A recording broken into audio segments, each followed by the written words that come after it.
Welcome to Vivid Talk Live. I'm your host, Gwen Witherspoon. I am the Principal and Chief Visionary Officer of Adam Red and Atlanta Branding Agency, and I'm a brand strategist and a Better Life Coach. Vivid Talk Live is all about your personal and professional development. I am here to help you learn a fresh way of thinking and doing for all you were designed to build. I am streaming live to Facebook, YouTube, and Periscope. You can watch the stream from those channels and on my website at gwenwitherspoon.com. Replays are available there as well as on IGTV and Twitter. Make sure you follow your favorite channels so you will receive notifications when I go live Wednesdays at 7 p.m. Eastern Standard Time. There are 28.8 million small businesses in the U.S. and only 20% of them have at least one employee. Tonight, I want to talk to you about how to build a business that can run without you. The key to growth is building a team. So now, please introduce yourself in the comments. Your questions are welcome. Katrina and Ron are helping me monitor the chat, and I want to thank you so much for joining. Please share the link to invite your friends, tell them about the replays, and we will get into it right after this.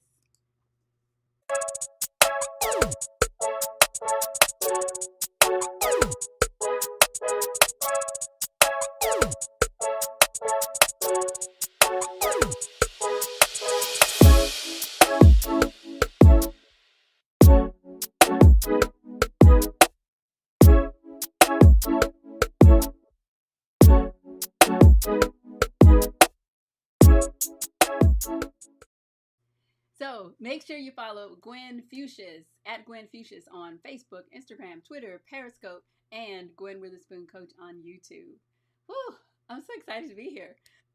It's been a crazy day, just lots of excitement and progress and projects and work and development. It's been great. But getting to the show, I'm like, what am I going to talk about? And it's so funny. I feel like every week I'm basically just telling you like what's going on. So you can tell what's going on in my life by what the title is for the show every week. So last week or this past week, what I've been going through is actually after I had what was last week's topic. Hey Katrina, last week's topic was what?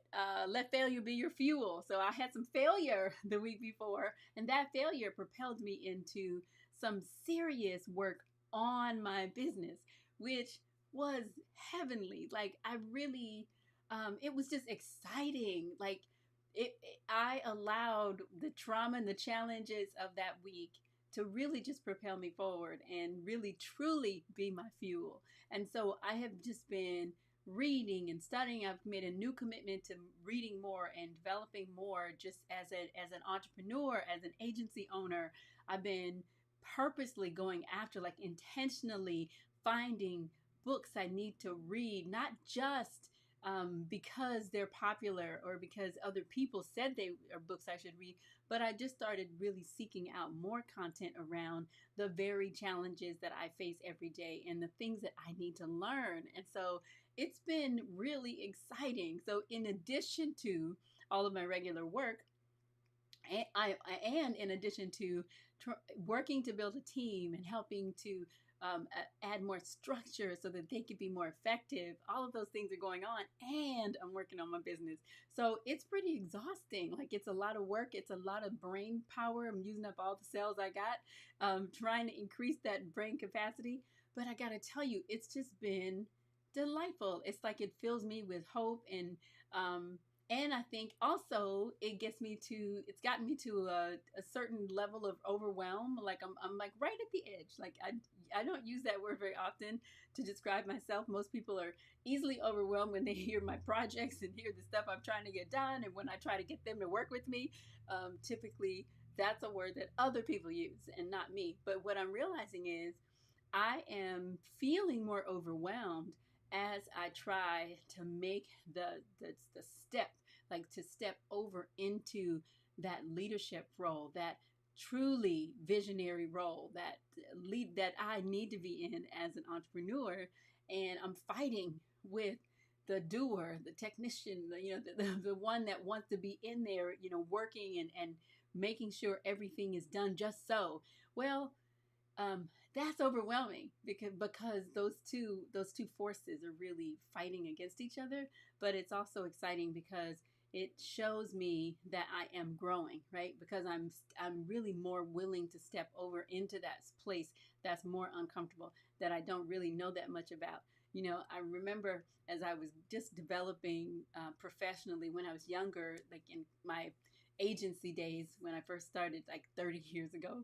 Sounds so long ago, right? But when I was just getting started, you have all of this ambition and talent and all these ideas and this freshness, and you haven't really failed at much of anything. So you think anything is possible, and you can see yourself walking across the stage, receiving the awards and motivating the masses. Like you have all of these positive ideas about yourself and your future and these big goals.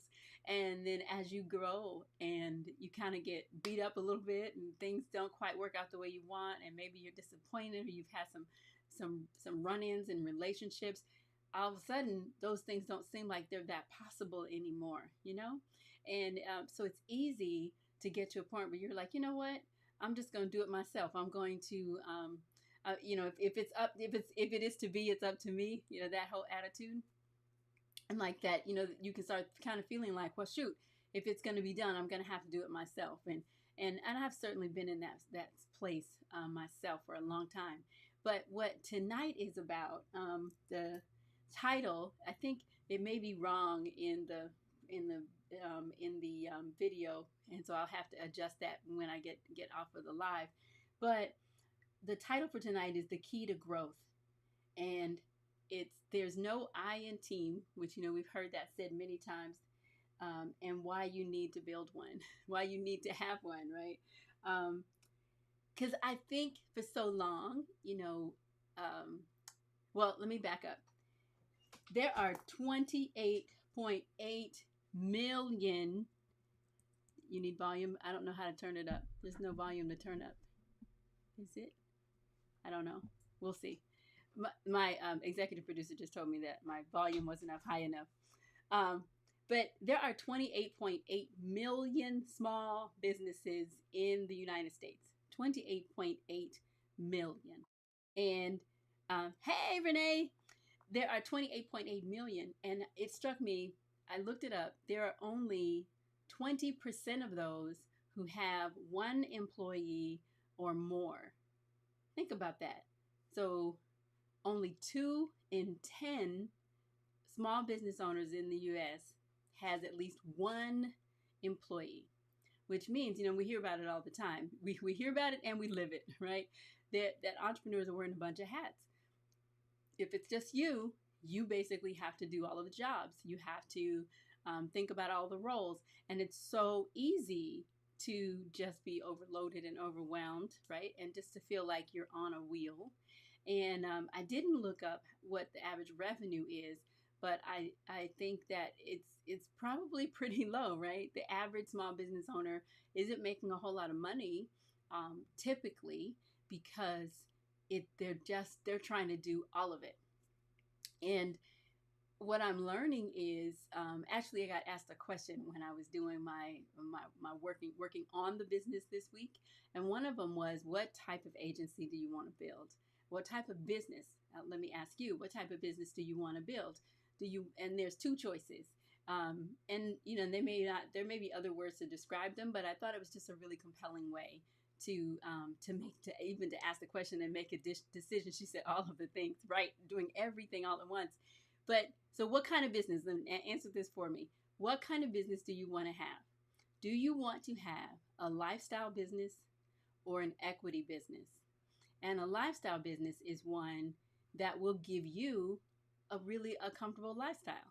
One that's going to make it possible for you to go on vacation when you want, to live in the house you want, to wear what you want, to drive what you want, to provide the comfortable lifestyle for your family. And is that the kind of business that you want to build? Because for most of us, if we were making $500,000, whatever, $200,000 a year, that's pretty comfortable. And you could live well and have a really strong, solid business, right? But or do you want to build an equity business? And an equity business, and when I first saw this, my first thought was, well, no, I don't want to do that. But an equity business is about building a business so that you can position it to sell it. And at first I was like, well, I don't want to sell it. Like, why would I build something fabulous and then just go sell it, just to let somebody else have it? I just didn't, that wasn't a goal, right? But when I really dug into that a little bit deeper, everyone should build their business. This is the concept I was really introduced to this week.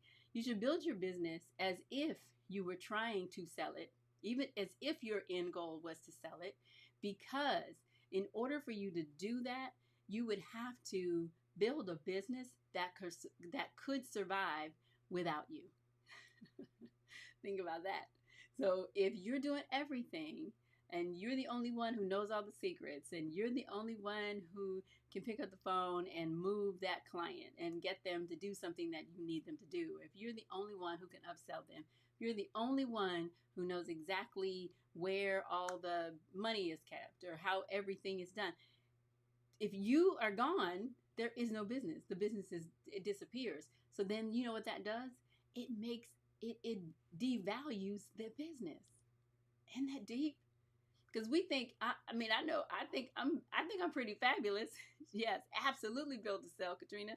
But if you step away and the business falls apart, then there is no business. Isn't that deep? And so we have to build our businesses as if we want to sell it someday in the future. And what I love, when it set me free when I saw that that really just means you got to build a business that can survive without you. If you're the only one, like me, I started as a graphic designer. So I started out as a doer, and so I've spent my whole career with a vision to have an agency that's bigger than me, multi-millions of dollars in value. But then I've been working. Doesn't it make sense now when you actually say it? You go, well, duh, of course would I want to do that, but we're not behaving as if we want to do that. And in order to do that, you have to build a team.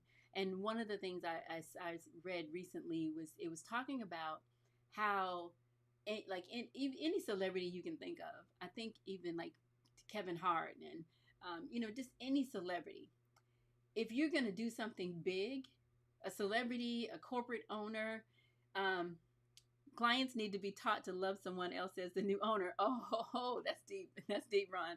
They do. They need to be. That's the thing, because if it's all about you, then all of your clients are only going to want you, right? And so for me, if every single one of the agency clients comes to Adam Red and they only want to work with me, there's a problem, right? Because there's only so much I can do. There's only so much time that I have. So I've got to build a business and build a team that will help sustain the business, that'll grow it, that'll make it far better than I could ever do it.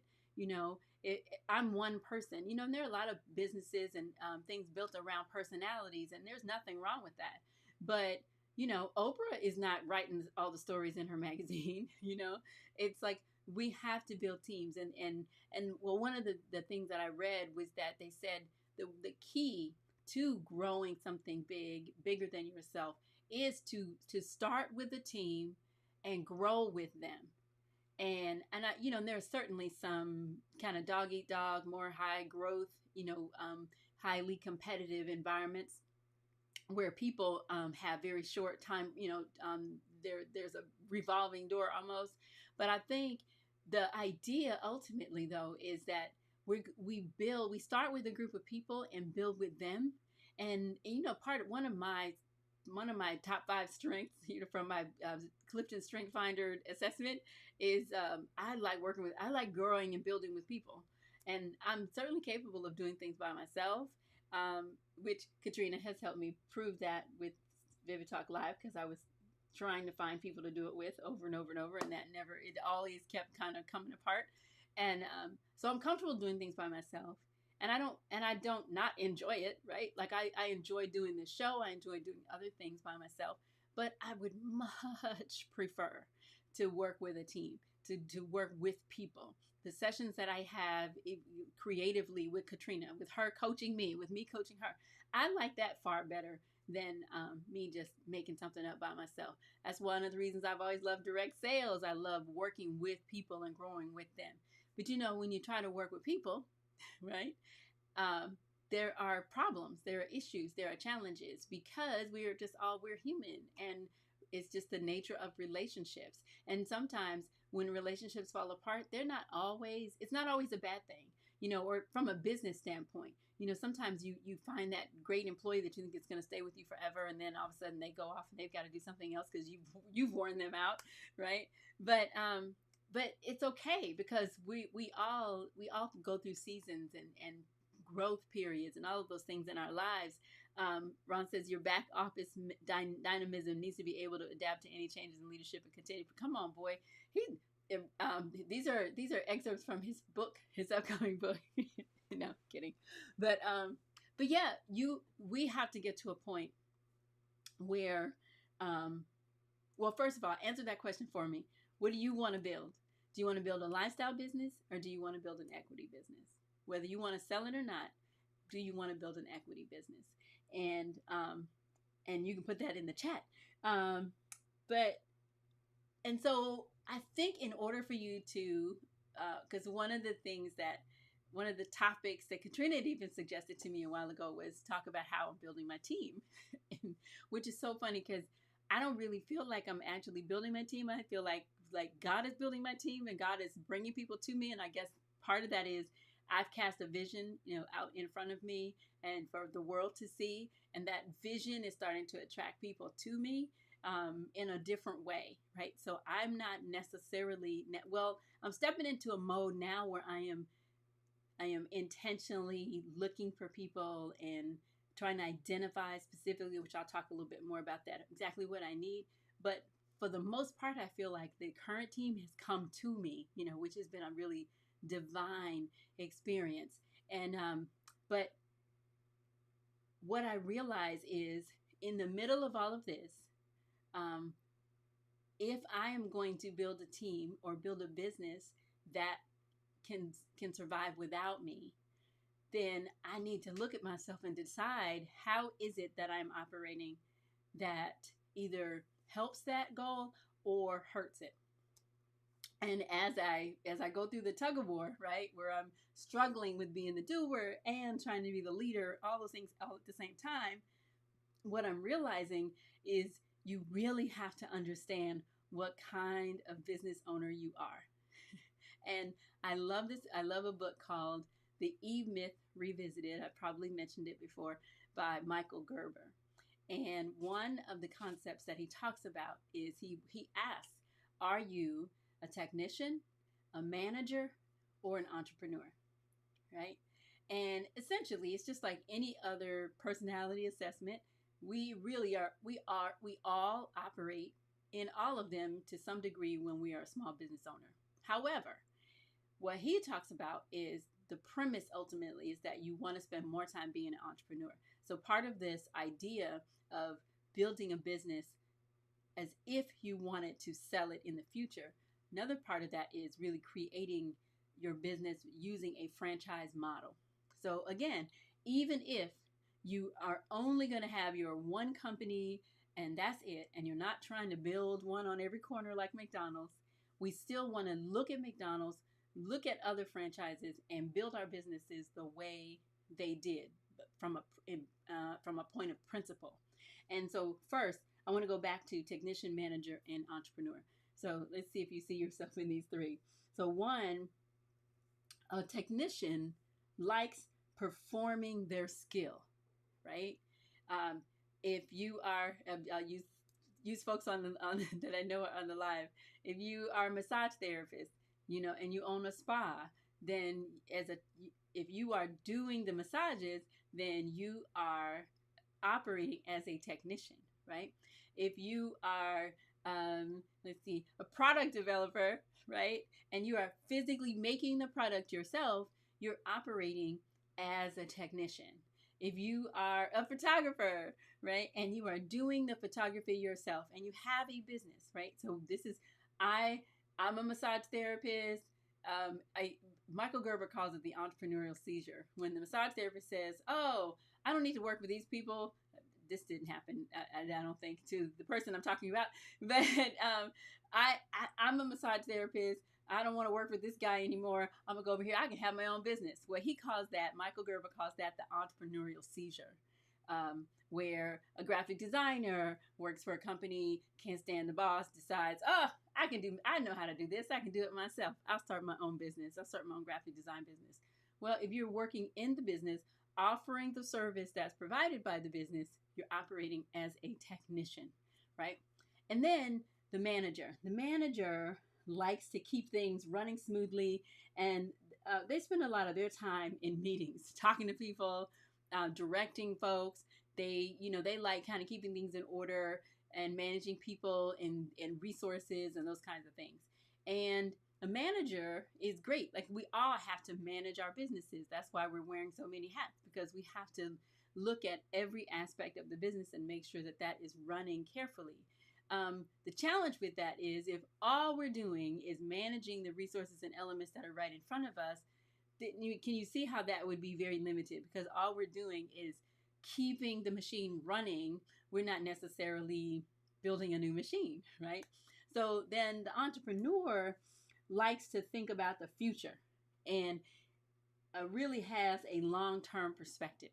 And I think from a business standpoint, Michael Gerber's his point is that we as small business owners that we should spend most of our time as entrepreneurs, because that's the thing that's going to help us build a business that serves our life instead of creating a business that requires us to serve it.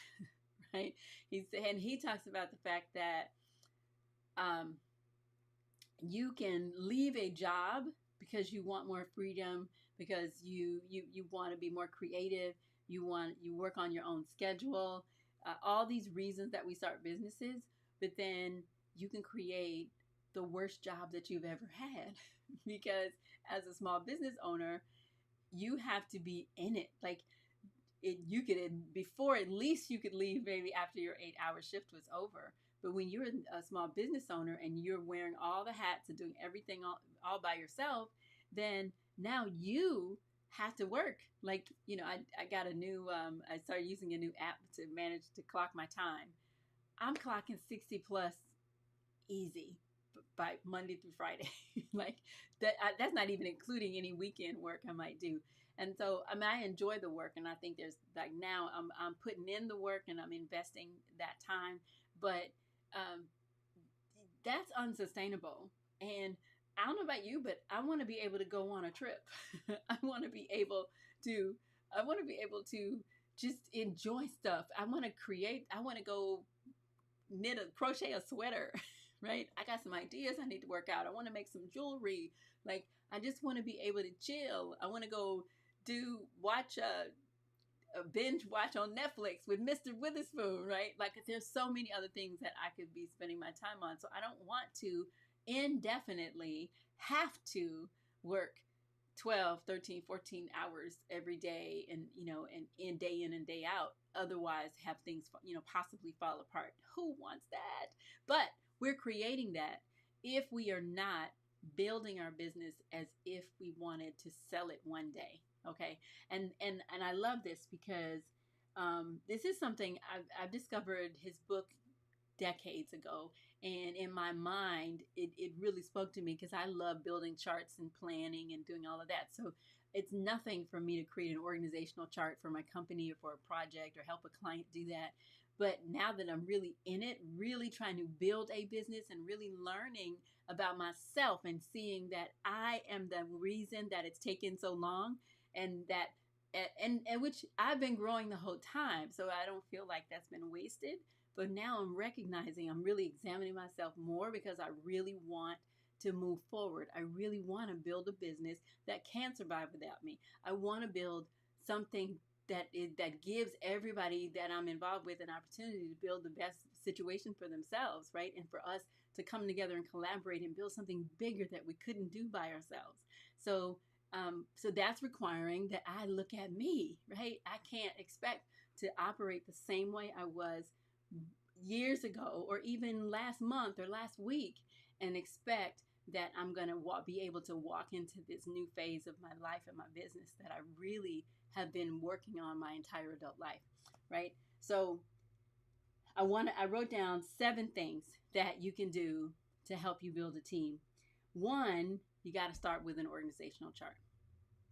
And I think it's often easy, and I've done this with a number of people. I've even done with ministers, for churches. And what I find is it is so hard for us to think beyond where we are right now.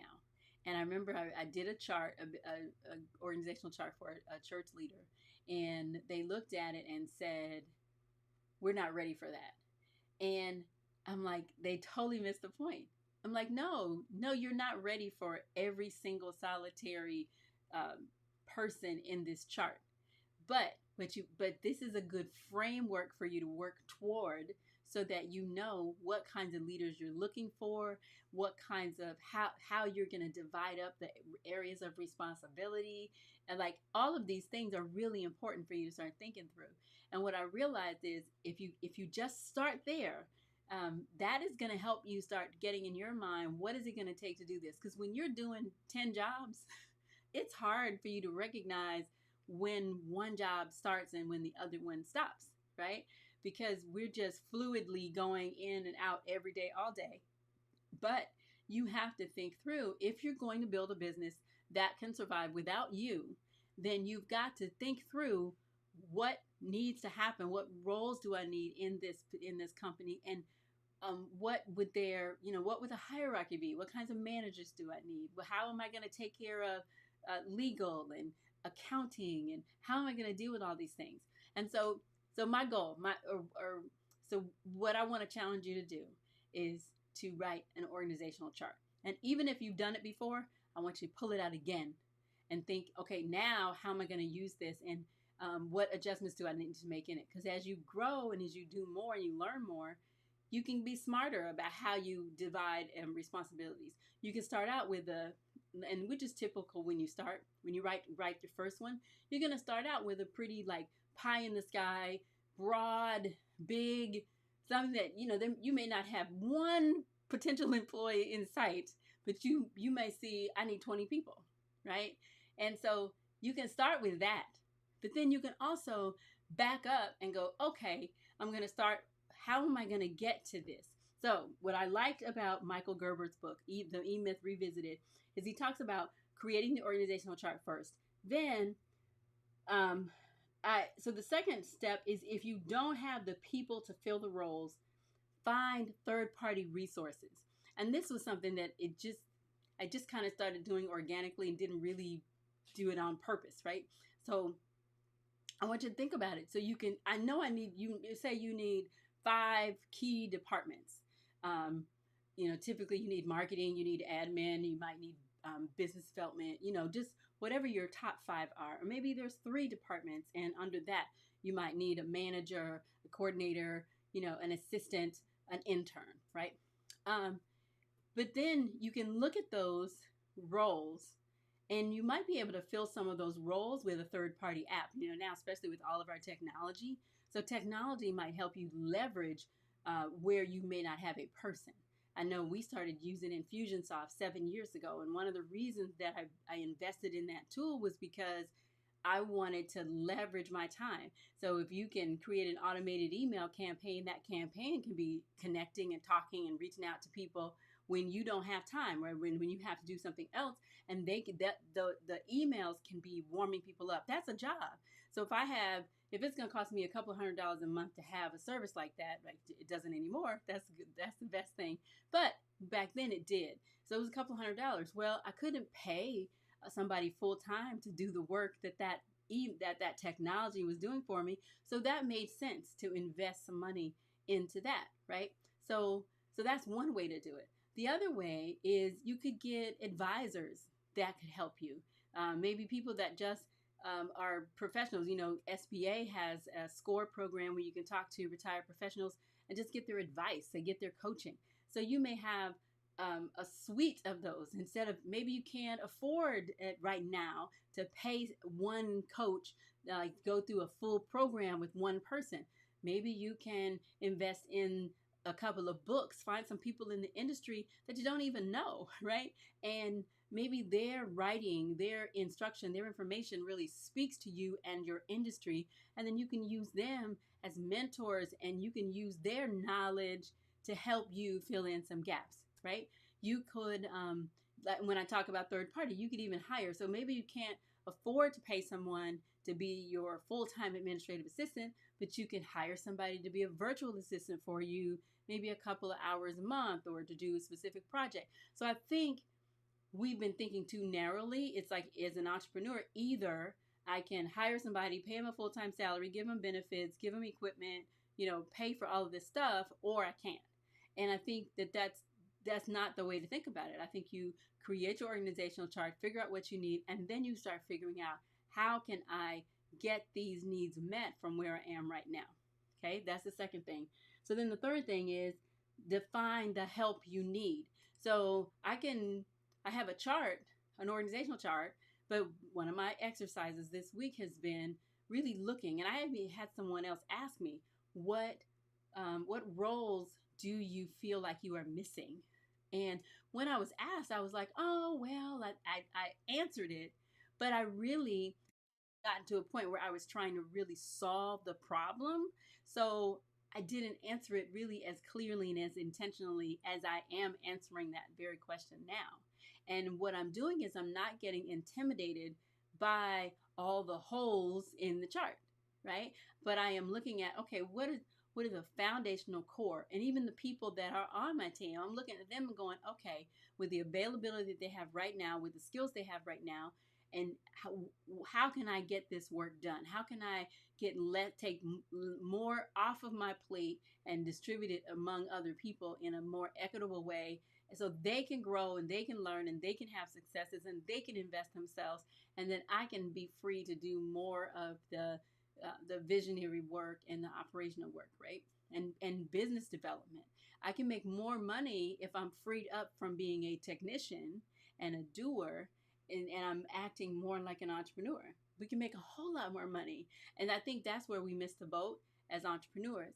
If you were making $10,000 a month as by yourself, how much more could you make if you had a team doing all the stuff you're doing now, that you were doing, that got you to that point? How much more? And then if maybe you're stuck, maybe you're not making 10,000, maybe you're making $4,000 or $5,000 a month, and but even if you're making that consistently, how much more could you make? That's your assignment, right? Just figure out how much more could you potentially make if you have more time to invest in business development, partnership development, operations, working on your business. How much more profitable could you be? That's the question. Because I think oftentimes what we do is we look at employees as an expense. And yes, it costs money to hire people and to pay them. But the reason that you hire them and you pay them is so that they can free you up so you can make more money. That's the goal. And I think if we don't work on our businesses, that's where we can get trapped, where we start hiring people. What we're doing is you can throw money at a problem, buy a new piece of equipment. Like, all of those things are really easy to do, but it's harder to stop and focus and on building the business and envisioning what you really want and creating a real plan. That was something else. I actually started writing a business plan for the agency. I've done it for everything else, for everybody else's projects, but the biggest thing and the most important thing to me, I hadn't done it. And what I realized, this is the other piece, we always have to look at our emotional condition and what is going on inside of us as entrepreneurs that causes us to behave the way that we do. There is a root reason behind all of the habits that we have adopted, because I believe we are trying to comfort and soothe ourselves around whatever fear, whatever limitation, whatever lie you or someone else has told you, and that's why we act the way we act. But once you are free from that, once you recognize it, once you have you kind of unearthed, you've let the boogeyman out, and you're not afraid to face the dark things inside of yourself and our failings and your shortcomings. When you get yourself free of all of that, now you're free to just really envision the life you want and to spend your time and your energy rather than nursing those old wounds. Sometimes we're nursing and we have no idea that we are. And I think that's the other piece. When you build a team, the team get to look at you and say things to you that you don't recognize about yourself. Sometimes they might say something that hurts your feelings, right? But the Bible says faithful are the wounds of a friend. And what I love to say is, don't go out trying to wound anybody unless you are their friend. Don't just go out giving people a piece of your mind, telling them about themselves, all of that. Like, none of that. That's really evil, actually. But it says when you iron sharpens iron, right? So when you have people in close relationship with you that care about you and love you, and they tell you about yourself, you can trust that, because look, this person says that about me, knows that about me, believes that about me, but they still love me and they're still here. And I think that there is safety in that, right? So what we want to make sure we're doing is just taking the time to examine ourselves and see where we need to make adjustments, because we all do. That's the other thing. It's like, it's okay. You're not the only one, that's some terrible person who's struggling. We all are struggling in something, and the journey is about us becoming the best versions of ourselves and developing businesses and building things that will make life better for ourselves and for other people. So it has to start with us, right? So you got to define the help you need. That's number 3. Number 4 is you got to create a structure so that they can help you. And that's the other piece I'm learning. Like, you can say, oh my God, I need help. And then somebody can show up, but you aren't organized enough. You've trained yourself. And this is what I learned about myself. I had trained myself to do everything myself. So when somebody came along, it was difficult for me to explain to them what it was to do, because I had just embraced and taken on all of it myself.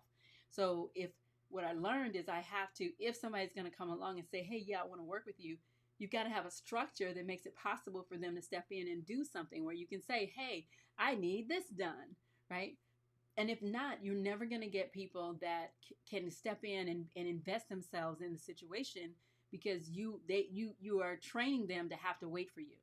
And I've worked with a couple of visionaries, several, and when I look at them, I go, oh, I don't want to be like that, right?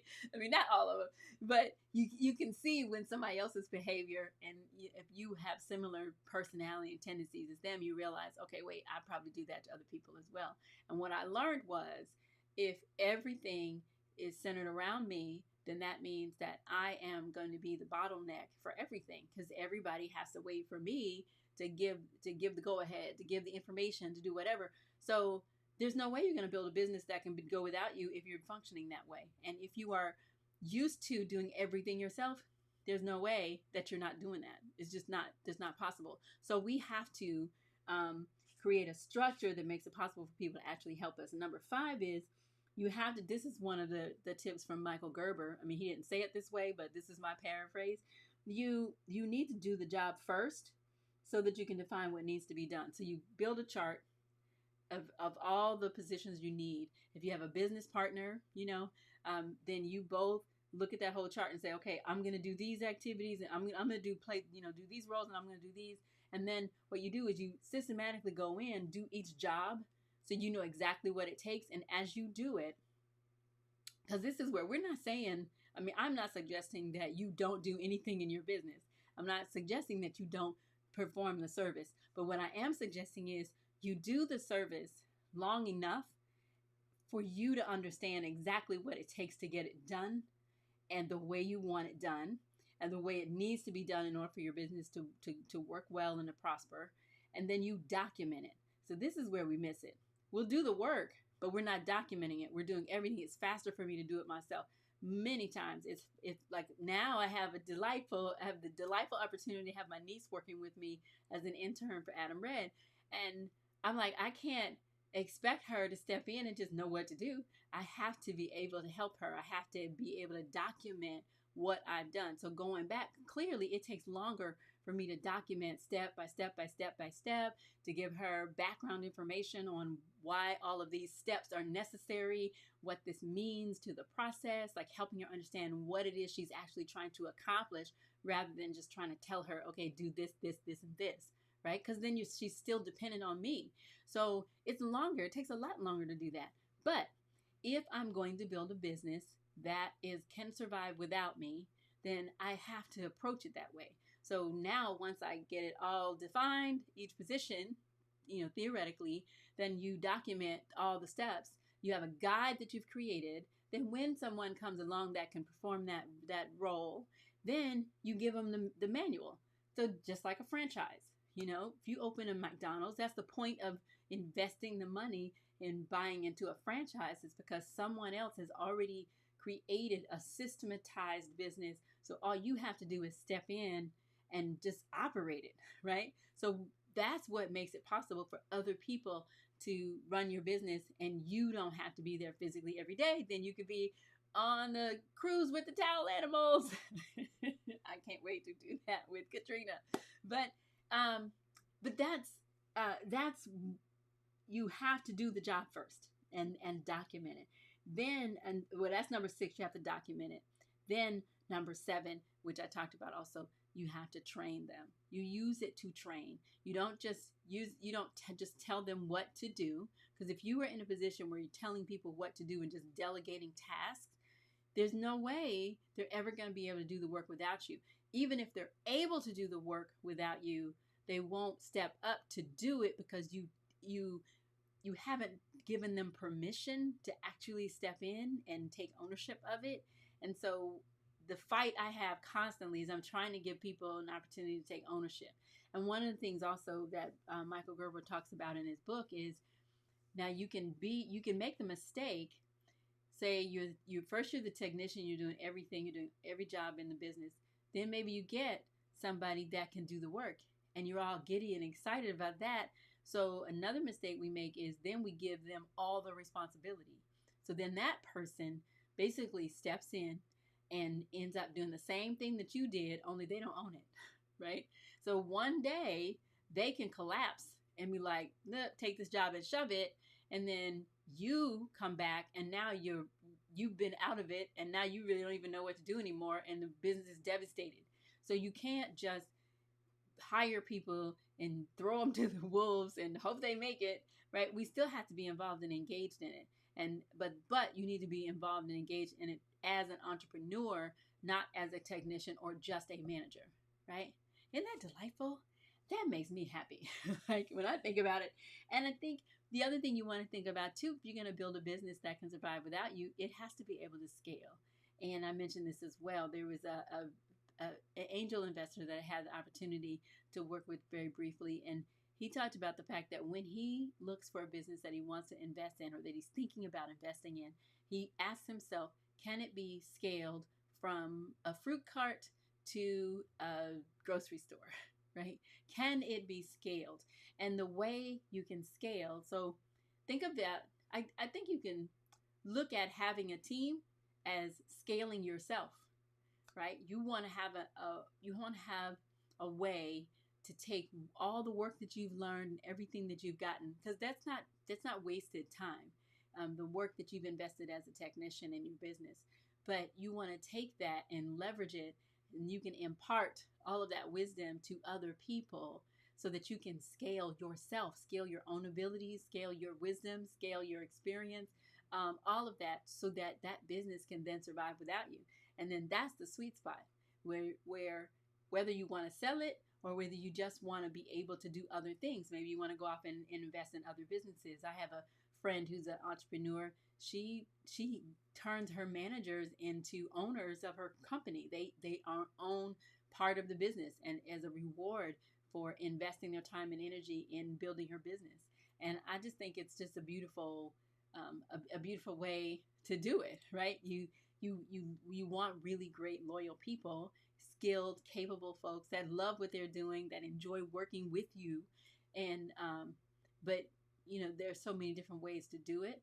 But part of it is you first have to decide that you are going to build a business that does not depend 100% on your presence and your energy and your abilities.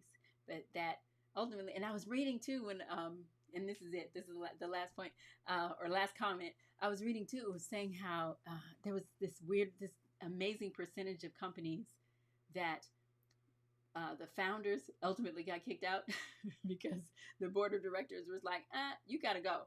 And I think what happens is if we don't understand how our roles have to change as our businesses grow and scale, we can just become an impediment to the company's growth at every stage. So I would imagine that's probably one of the reasons why many founders are voted out of their own publicly held companies, because after a while the board is like, you are the one causing the problem. Like, we're not going to go any further.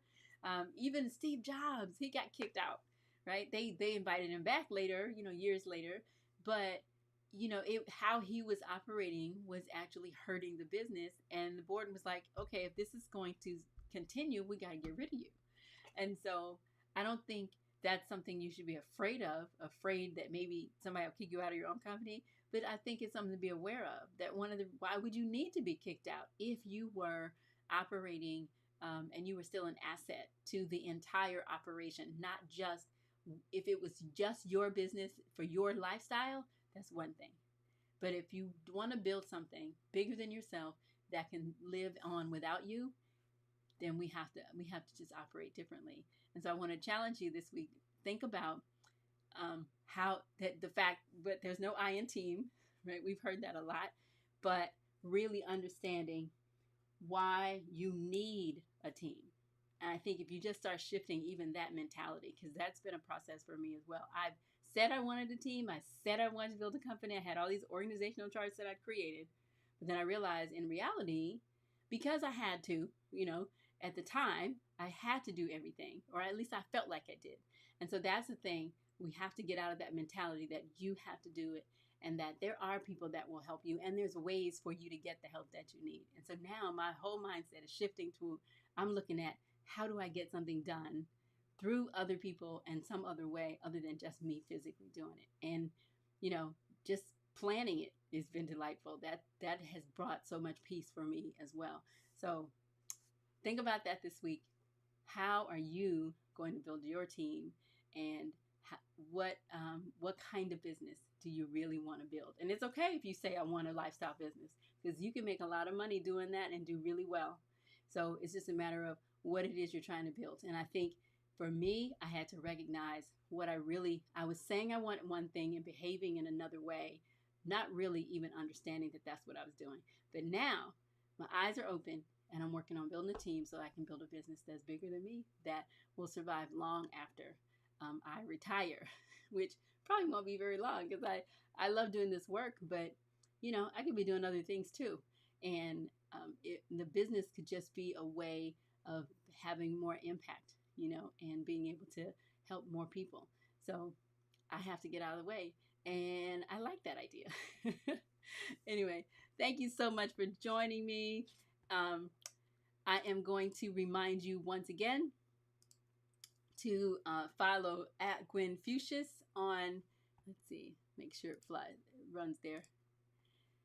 Follow at Gwen Fuchsius on Facebook, Instagram, Twitter, and Periscope, and then Gwen Witherspoon Coach on YouTube. And I didn't mention it today. So, and you can find all the information about me, about the show, the replays. You can watch live on my website. Here we go, GwenWitherspoon.com. You can see it airs live there. It's embedded.